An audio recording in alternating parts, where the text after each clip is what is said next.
안녕하세요. 청소년 상담사 3급 학습이론 유소영입니다. 네, 오늘은 저희가 본 수업 들어가기 전에 이제 학습 이론에서 어떤 것들을 좀 공부를 하게 되는지 전체적으로 과정들을 좀 확인을 해보고 이제 넘어가도록 하겠습니다. 자, 먼저 이제 우리가 학습 이론이다라고 얘기를 할 때는 자, 학습이라는 개념은 이제 우리가 뭐 알고 계시죠?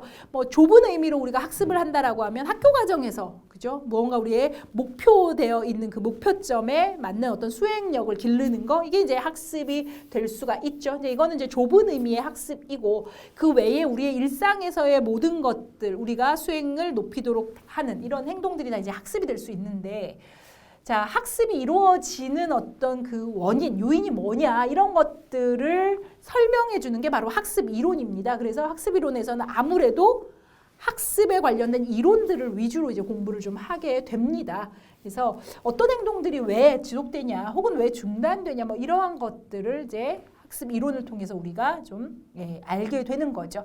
그래서 이론이 위주로 나오는 과목이다 보니까 조금 어렵게 사실은 느끼시는 분들이 아무래도 좀 있을 수 있어요. 그런데 학습 이론이라는 것을 이제 공부를 하게 되면 아무래도 내가 집단 상담을 할 때든 뭐 그 외에 어쨌든 대상자를 이제 와의 어떤 그러한 이제 막 상담을 진행을 할 때 상당히 이제 도움이 좀 많이 되는 또 과목이기는 합니다. 직접적으로 상담 이론은 아니지만 학습과 관련된 이론을 통해서 내가 어떻게 이 내담자에게 혹은 이 집단원에게 어떤 도움이 될 수 있는 이런 것들을 뭔가 제시를 해준다든가 이럴 때 굉장히 좋은 근거가 될 수 있어서 학습 이론을 또 공부하시는 거는 또 굉장히 또 실질적으로도 유용할 수가 있어요. 그래서 학습 이론에서 우리는 이제 크게 세 가지 파트의 어떤 분류를 해서 이제 공부를 하게 될 텐데 행동주의 관점에서의 학습 이론들을 볼 거고요. 그다음에 인지주의와 그다음에 또 신경 생리학적 관점 이렇게 세 가지 관점에서의 학습 이론의 어쨌든 그 이론들을 이렇게 확인을 좀 해볼 겁니다. 자, 그래서 우리 교재의 구성을 보면은요. 자, 첫 번째 이제 학습이 뭐냐라고 해서 학습에 관련된 이제 전체적인 내용들이 나오죠. 그래서 학습과 관련된 뭐 연구 방법이라든가 이런 것들도 이제 간략하게 좀 보게 됩니다. 자, 그리고 나서 이제 본격적으로 두 번째 파트부터는 학습 이론을 보는데 첫 번째 행동주의 학습 이론, 그다음에 이제 인지주의 그리고 신경 생리학적의 학습 이론 세 가지로 크게 이제 보게 됩니다.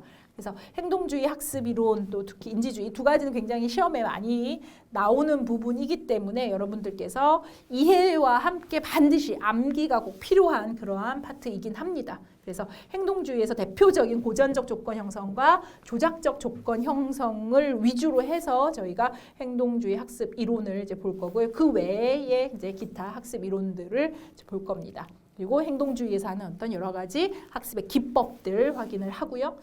그 다음에 이제 인지주의로 넘어가면 인지주의라는 건 행동주의는 우리를 좀 수동적으로 보는 그러한 관점이에요. 그래서 측정이 가능한 행동들, 그 다음에 관찰이 가능한 행동 이런 것들 위주로 이제 측정을 하게 되고 그 다음에 이제 행동주의에서는 학습이라는 거는 환경이 결정한다. 이제 이게 굉장히 중요한 관점이에요. 그래서 인간을 좀 수동적으로 본다는 게 이제 그런 의미인데 어떠한 상황도 다 만들 수 있다. 정서도 학습이 가능하다. 이제 이렇게 얘기를 합니다. 자, 그래서 인지적인 부분을 굉장히 무시하는 이론이라면 인지주의 이론에서는 인간의 어떤 사고 인지 능력 이런 것들을 굉장히 중요하게 여겨요. 학습에 있어서. 그래서 그러한 인지적인 부분들이 학습에 어떻게 영향을 미치고 어떠한 결과를 만드는지 이런 것들을 이제 공부를 하게 되죠. 그래서 사회인지학습 이론이라든가 정보처리 이론 그 외에 여러 기타 학습 이론들을 이제 우리가 공부를 하게 됩니다.